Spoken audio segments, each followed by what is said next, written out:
Okay, I'll continue where we left off.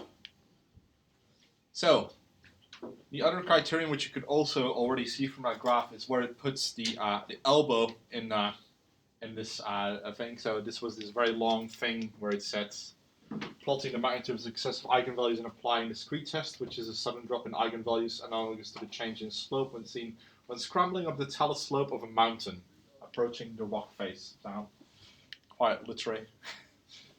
So it's basically, we can look here, and then it's sort of looking at where there's where it dips, and so depending on how you define a dip, before you place the thing at 4 or 5. So some of these things require some judgment, and I'll have some leeway when judging your Scree plots and your interpretation of Scree plots.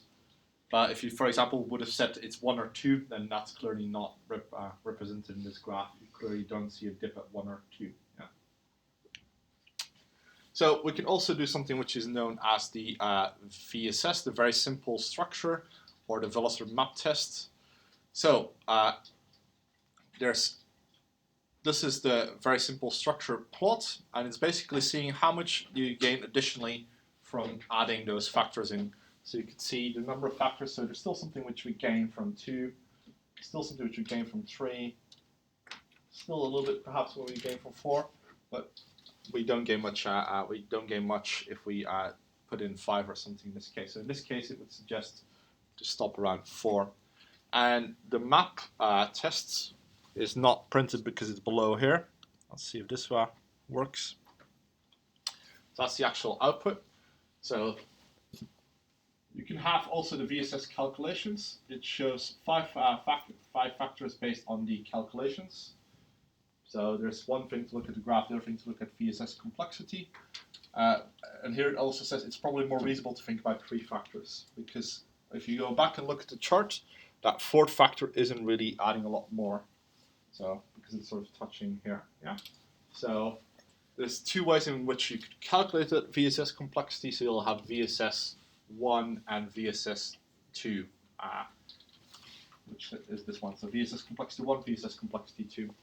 Again, statisticians have argued about which is the best possible methods. The clear thing is that you report transparently as to how you made your decisions, and whether you based them on this plot that you just saw, or whether you placed it on the based it on the outputs. Yeah. The velocity map test, that was the other thing I was referring to, that gives you 6 factors. Yep. They all use different ways in which to adjust the trade-off between explaining additional variance versus getting more complex models or getting more unreliable models as you go along. Yeah. So that's sort of the output from that. So in your report, you should sort of say what you've done and how have you made the decision.